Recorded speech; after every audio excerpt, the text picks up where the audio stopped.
5 minutes अपने लिए में आप सभी का हार्दिक स्वागत है। हर्ब्स फॉर लाइफ में आज हमारा सेकंड पार्ट, जिसमें हम आपको जानकारी देंगे गिलोय के बारे में।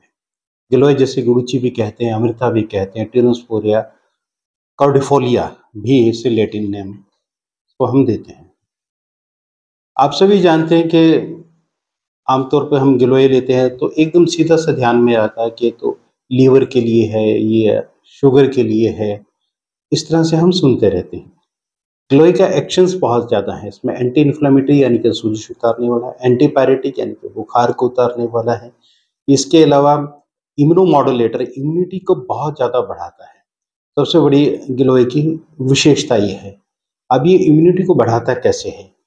ये आप ये देखिए, हमारी बॉडी में जितने भी इन्फेक्शंस होते हैं, उन इन्फेक्शन से या बाहर से जो बैक्टीरिया आए, कुछ भी आया, उनको लड़ने के लिए हमारे खून में ल्यूकोसाइट्स होते हैं, जिसे हम श्वेत कोशिकाएं भी कहते हैं, व्हाइट ब्लड सेल्स कहते हैं।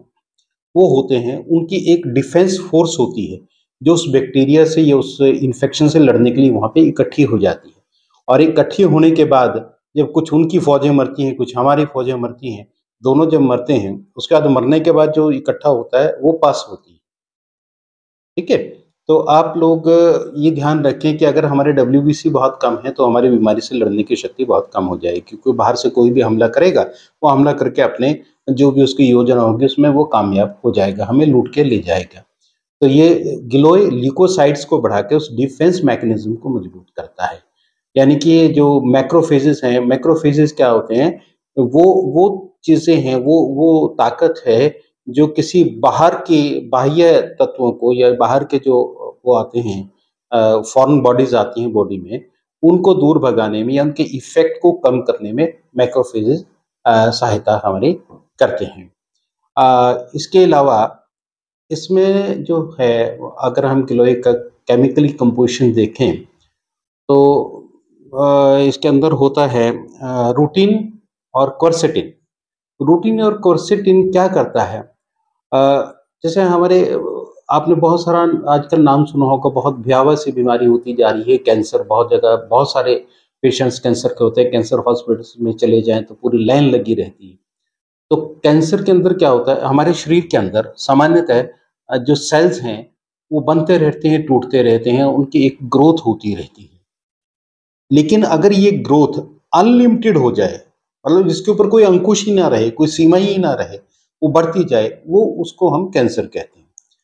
अब उसको जो ये हमारा रूटीन है और क्वर्सेटिन, ये उस अनलिमिटेड ग्रोथ की जो स्पीड है उसको कम करता है। इस तरह से इसकी एक एंटी कैंसरस प्रॉपर्टी भी होती है। तो हम अगर गिलोय का प्रयोग कैंसर के पेशेंट्स के अंदर करते हैं तो बहुत अच्छे रिजल्ट और रिकवरी के अंदर मिलते हैं। हमने पिछली बार बताया था अश्वगंधा के बारे में। अश्वगंधा के अंदर भी, अश्वगंधा में भी आपने देखा था, सुना था कि एंटी कैंसरस प्रॉपर्टी होती है। तो जिस आदमी का कैंसर का ट्रीटमेंट चल रहा है, अगर उसको हम गिलोय और अश्वगंधा देते हैं तो वो हेल्पफुल होता है और बहुत जल्दी रिकवरी कर जाता है। अब आता है कि गिलोय को हम कैसे यूज करें। गिलोय का देखिए, हम पाउडर भी, सूखी गिलोय लेके उसका पाउडर करके पाउडर भी खा सकते हैं। वही 3 से 6 ग्राम तक सुबह और शाम पानी के साथ ले सकते हैं। थोड़ा सा कड़वा होता है, लेकिन कोई ऐसी बात नहीं, बीमारी से ज़्यादा कड़वा नहीं होता है। तो आप चूर्ण के रूप में ले सकते हैं। गिलोय के कैप्सूल्स भी आते हैं, गिलोय की गोलियां भी आती हैं। तो आप 250 mg जो एक्सट्रैक्ट है, वो सुबह और शाम को ले लें तो आपके 3 ग्राम चूर्ण का काम कर देता है। उसके अलावा अमृता के नाम से अमृता रिष्ट भी आता है। अमृता रिष्ट और गिलोय की जो वटी है वो गुडुचि के नाम से भी आते हैं, गिलोय के नाम से भी आते हैं, शंशुमनी वटी के नाम से भी आती है। इसके अलावा अमृता रिष्ट आता है। अमृता गिलोय को कहते हैं, गिलोय का अरिष्ट होता है, जिसे पीने के बाद आपने बहुत सारे लोगों को सुना, जो पुराने लोग हैं, अमृता रिष्ट पुरानी बीमारी में, जिसे मियादी बुखार कहते हैं, टाइफाइड फीवर कहते हैं, उसके अंदर हम गिलोय का काढ़ा बचपन में सुना करते थे। आप सब भी सुनते हैं, जो भी ग्रामीण पृष्ठभूमि के, वो बहुत ज़्यादा सुनते हैं कि उसके अंदर हम गिलोय का काढ़ा देते हैं। लेकिन अब वो काढ़ा बनाने का तो इतना रिवाज रहा नहीं, न किसी के पास इतना समय होता है, तो अमृता रिष्ट मिलता है। लेकिन वही आशा वरिष्ठ के साथ ये दिक्कत है कि वो जो शुगर के पेशेंट हैं, उनको हम नहीं दे सकते हैं क्योंकि गुड़ में संधान किया होता है। तो आप गिलोय का चूर्ण या गुड़ुचि की बटी या शंशमनी बटी का प्रयोग इसके लिए कर सकते हैं, इम्यूनिटी बढ़ाने के लिए। आप 3 महीने तक दीजिए, उसकी इम्यूनिटी पेशेंट की बढ़ जाएगी। इसके अलावा गिलोय सत्व भी आता है। गिलोय सत्व खास तौर पे लीवर की डिजीज़ के अंदर बहुत काम करता है। ये हाई कोलेस्ट्रॉल को कम करके लीवर का जो हम कहते हैं ना कि फैटी लीवर हो गया, उस फैटी लीवर को कम करता है, कोलेस्ट्रॉल को कम करता है। वैसे भी हाई कोलेस्ट्रॉल को कम करके वज़न को कम करने में सहायक रहता है गिलोय। और गिलोय, जैसे मैंने पिछली बार कहा था कि हमारे यहाँ बहुत सारी ऐसी जड़ी-बूटियाँ हैं, जो आप थोड़ी-सी लगाते हैं तो अनलिमिटेड उनकी ग्रोथ हो जाती है। जैसे तुलसी है, सदाबहार है, गिलोय है। ये ऐसी चीज़ें हैं, आप एक जगह लगाते हैं, उसके नीचे हज़ारों पौधे उगाते हैं। और गिलोय तो ये है कि हरी गिलोय को अगर सिर्फ़ आसमान में लटका दें तब भी वो फैलना शुरू हो जाती है। कहीं न कहीं से अपने लिए राशन पानी का जुगाड़ कर लेती है, लेकिन बहुत अच्छी है हम सब के लिए। तो आप गिलोय का प्रयोग निरापद रूप से कर सकते हैं। गिलोय का रस निकाल के भी हम पी सकते हैं। लेकिन बहुत सारे लोगों को गिलोय का रस पीने के बाद थोड़ी-सी एसिडिटी महसूस होती है, तो ऐसे लोग उसके चूर्ण का प्रयोग कर लें, गोली का प्रयोग कर लें।